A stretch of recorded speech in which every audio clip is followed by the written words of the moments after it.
Welcome back to Billins World. What's up, YouTube? Season 2 in full effect. Today's episode, Lloyd Banks' Hunger for More. Man, released in this late spring, early summer of 2004. Man, his solo debut. At this time, he was already a member of G Unit, but this is an impressive release. It was a #1 album. Man on Fire, I'm So Fly, Till the End, Southside Story, Warrior. I could go on and on, man. We're gonna, take a look back and it's definitely a classic. But this episode, man, it's about hunger for more. What do you think, man? Hunger for More, one of the better G Unit albums. The Yes, one of the better solo projects. One of the better solo projects from artists outside of 50 Cent. Yes. Not to mention, the documentary and Young Buck's album, Straight Outta Cashville. But this was one of the more popular ones. Hunger for More, to me, classic. You know what I mean? Off the bat. Absolutely. It was good to see Banks, do a solo album by himself and deliver. Really, a lot of those extended group members usually don't deliver on their albums. Yes, and he didn't really have to have too much of 50 on this as well. I mean, he appeared. 50 did Yeah, appear. he really didn't have too much of 50 on this, right? 50 appears on Warrior Part 2, and this single, the lead single for this album, we're back then On Fire. So that was but for the remainder of the album, Banks held his own. Even let's talk about the intro, Ain't No Click, featuring Tony Yayo, produced by Havoc, Mobb Deep, Salute to Have, R.I.P. Prodigy, and all that. But man, I'll be damned if I co-sign an old snitch that was gangbanging when Jaws was a goldfish. I mean, shout out to Lloyd Banks on that one, that punchline killer. PLK, he goes by Taurus Gang as well. So a lot of tourists out there. Like, comment, subscribe. Is the Hunger for More classic or tragic? But, my partner here, let it be known. Classic, I agree. Classic as well. One of the best, albums they had came out that year. Motherfucker, right? I mean, I'm So Fly, produced by Timbaland and Danger. That was a single as well. I remember the video was pretty dope. I'm So Fly was one of my favorite tracks off that bitch. Yeah, man, just that vibe, man. The beat worked and all. It wasn't, all too popish and everything, for a single and all that. Even to be produced by Timbaland himself, the legend.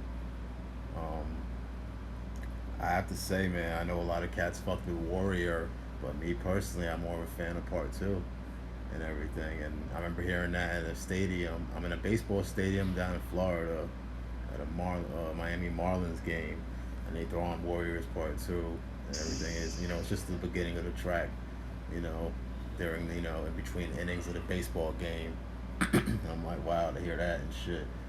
I remember, you hear like ad-libs from Eminem and 50 Cent as that song started. Let's not forget, Eminem not only appeared on this album, he produced, which to me is my favorite track on this album, one of my favorite songs of all time, really, To the End, featuring Nate Dogg, R.I.P. Nate Dogg. But it's a good track too. Man, man. What's your favorite song off this album? Let us know in the comment section, man. Well, BILLINS World Season 2, bruh. I'll be real with you. My favorite track off this shit is I'm So Fly. I remember banging this shit constantly,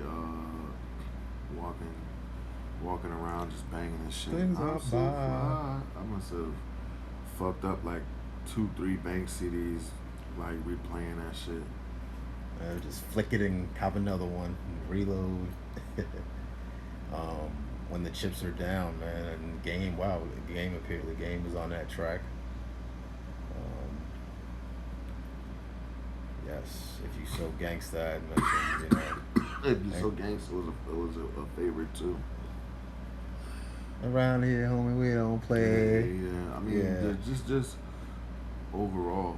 And, and Banks has stated I remember I heard this years ago that he was really honored to have Snoop Dogg on his album because Snoop Dogg appears on the "I Get High" track. Oh, that features 50 as well, so 50 made that appearance as well. But I definitely remember Snoop being on that track with and produced by High Tech. And I really feel like other than 50, like Banks and Banks, Buck and Game has some good solo albums out the group. It's sad that G Unit came to like like that little core group right there didn't last long, but fucking Banks album was a real good album. And hell, I even fucked with Karma, he remix as well with Avant. You know what I mean? I ain't like the remix with Avant. What? I ain't like that. I like the original version. Well, me, I fucked with the remix with Avant. Shout out to Avant and all that. Who was singing on the original version? I'm not sure. I remember that was all weird, having the album back then, like, it's not Avant, but when the video had dropped and everything, they just all announced the Karma remix, but it was just, switched up with Avant. But, yeah. And the reason they do that is because of, like, back then they used to do that shit because they wanted you to appeal to more people's eyes and stuff like that, you know what I mean? Like, with the whole, like... Yeah, it might have just been politics and all, Yeah. Because they did that with a couple of people. Like, I know Tony Sunshine was on a song, and then they took him off and threw somebody else on. With the DMX song, How's It Going Down, they did that too. Yes, that has happened before when what you get on the radio and getting the album version is different, versions. And I always feel like the album version is better. Like, I mean, it took a while for the Faith Evans How You Going Down to grow on me. You know what I mean? Like, it wasn't like off the bat. Like, it was cool. Yeah. And let's not forget, man, he was practically gold out the gate when this dropped.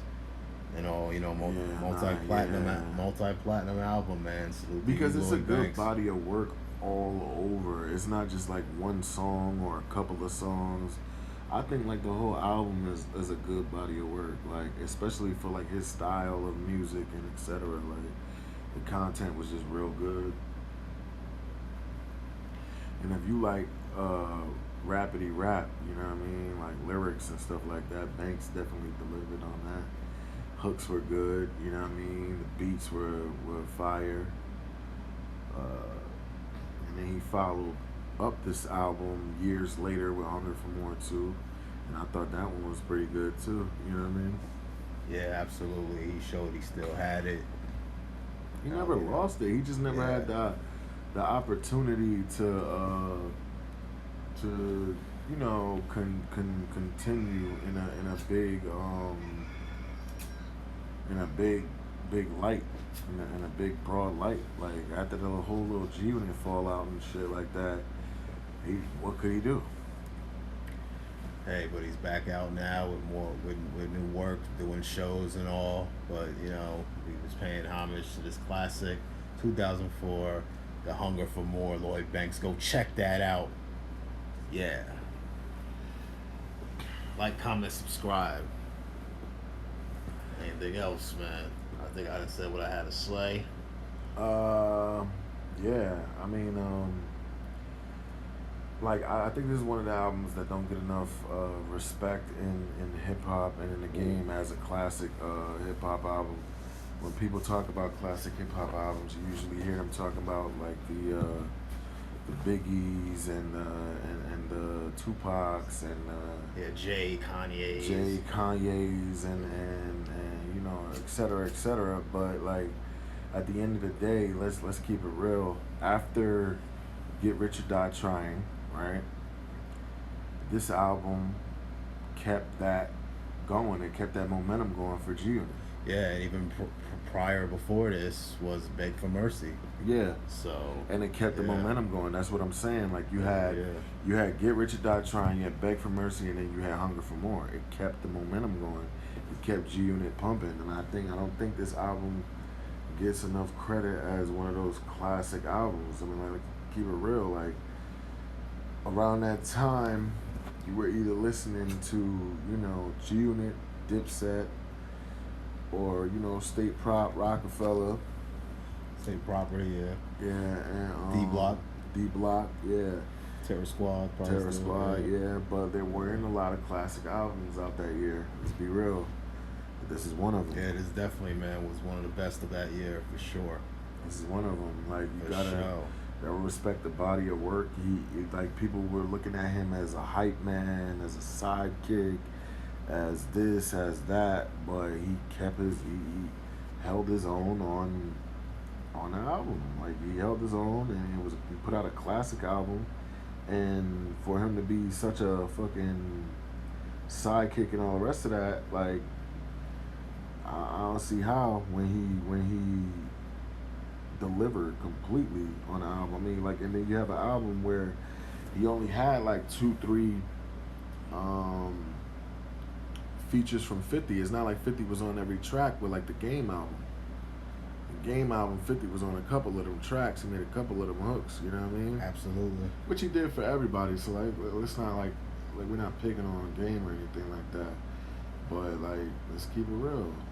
And he had classic songs on here: Playboy, Warrior, On Fire, I Get High, I'm So Fly, Work Magic, If You're So Gangsta, Warrior Part 2, the original Karma, not that Avant shit, Southside Story, Till the End, When the Chips Are Down, Die One Day. Like, this whole album is a whole, this is 14 songs. You know what I mean? It's hard to make an album a classic anything past 11. You know what I mean? Right. Especially to keep the flow of the album going the way that it went. Like, I don't feel like there was any tracks I skipped on this joint when I was listening to it. There were a couple of tracks I probably listened a little more than others, but I was banging this joint like all the way through. Same, I still fucks with it to this day. Salute the Lloyd Banks, Hunger for More, y'all. Billins World. Yeah, I don't fuck with the Tony Yayo one. That album sucked. Anyway, well, Olivia had the best track. We Don't Give a Fuck About You. That shit was trash too. Gangsta. Yeah. Hey man, So Seductive set off them team parties, man. That shit was trash. All right, you guys make sure that you go check out Billins World on Apple Podcasts,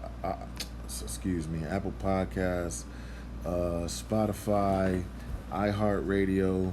We got season 1 on there, and we'll be, leaking season 2 as well. The YouTube channel is the exclusive channel, so you'll get content here first before anywhere else. But if you don't want to kill your battery with the YouTube, go check us out at Apple Podcast, Spotify, iHeartRadio, Dreezer, I think it is, and any other podcast network. Make sure you guys go check out HitMyLineAccessories.com for all your smoking and other accessories. JiggyMafia.com for your apparel. AirTimeMusicLLC.com. And just make sure you guys keep up with the episodes. We will see you next week.